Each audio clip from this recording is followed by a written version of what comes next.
Founder dan CEO Polmark Indonesia EF Saifullah Fattah mengungkapkan pemakzulan tengah mengancam Presiden Joko Widodo. Pernyataan ini dibeberkan EF saat mengisi podcast Abraham Samad. Keputusan MK terkait usia Capres-Cawapres ini menjadi salah satu pemicu wacana pemakzulan Presiden. Bahkan, ia menyebut hal tersebut menjadi ancaman yang serius. EF Saifullah Fattah mengawali penjelasannya dengan mengilustrasikan sebuah kapal yang bernama Demokrasi Indonesia yang kelihatan akan karam. Dari ilustrasi tersebut, dia kemudian langsung membahas soal pemakzulan dengan mengulas sistem di Indonesia yang dinilai sangat unik. EF juga menyebut 4 faktor yang menyebabkan pemakzulan Presiden. Jadi kalau ada satu kapal namanya Demokrasi Indonesia atau Indonesia dengan demokrasi di dalamnya, kelihatan akan karam. Seperti pernah kita bicarakan sebelumnya, kita bukanlah turis yang sedang ada di pantai, berjemur di bawah matahari, sekaligus untuk mencoklatkan kulit kita yang sudah coklat ini, lalu kemudian menonton kapal itu tenggelam. Posisi kita tidak sebagai turis itu, posisi kita ada di dalam kapal itu. Jadi saya misalnya berbicara hari ini sebagai bagian dari kapal itu. Indonesia yang akan karam itu, saya adalah penumpangnya. Saya bukan penonton di pantai yang akan menyaksikan Indonesia akan tenggelam. Dan inilah yang sedang terjadi sebetulnya. Saya mulai dari pemakzulan saja. Lalu kemudian nanti kita bicara soal keputusan MK dan lain-lain sebagai bagian dari ilustrasi dari semua itu. Indonesia itu sistemnya unik. Sistemnya presidensil, tetapi dengan parlemen yang kuat, yang diisi oleh partai-partai yang beragam. Berarti kuasi ya? Kuasi. Orang bisa menyebut kuasi parlementer atau kuasi presidensial. Jadi sistem presidensial yang dicirikan oleh multi partai. Yang ketika kemudian ada pemilu, ternyata tidak ada partai dominan. Seperti dulu kita punya Golkar di masa sebelum berdemokrasi sekarang.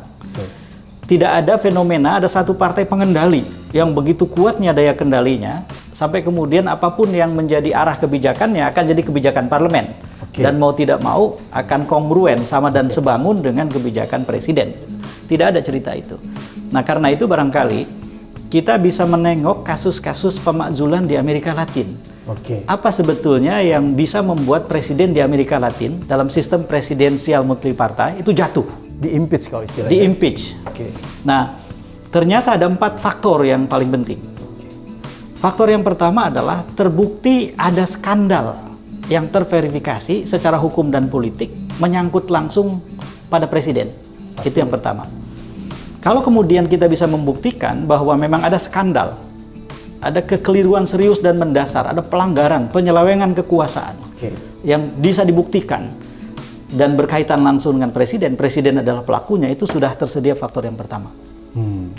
Yang membuat Presiden Jokowi harus hati-hati sekarang adalah kasus di MK, kasus pencawapresan Gibran, dan seterusnya.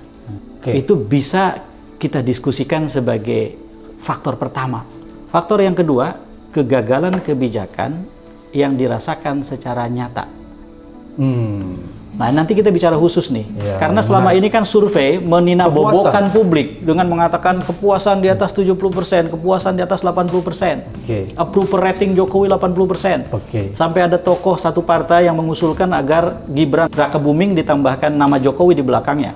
Supaya orang-orang yang puas pada Jokowi memilih Prabowo Gibran. Yang ketiga adalah resistensi parlemen yang melembaga dan kuat. Sampai kemudian meluas dan tersokong oleh resistensi, oposisi, dan lain-lain dari gerakan sosial di luarnya. Ini tidak tergantung pada presiden.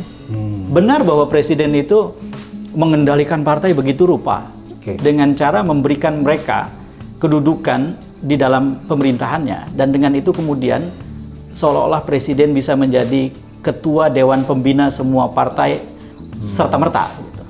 Dan yang terakhir adalah keresahan publik yang meluas. Nah, keresahan publik yang meluas ini barangkali orang mengatakan, oh belum terlihat meluas. Oh jangan lupa bahwa sebetulnya kemarahan itu banyak terpendam. Ada silent majority yang seringkali kita lupakan. Yang silent majority itu di dalam beberapa kasus itu bisa menjadi penyebab perubahan yang dahsyat. Seperti 98 kemarin ya. Iya. Atau dalam kasus negara yang lain, apa yang menyebabkan Donald Trump kalah sama Joe Biden?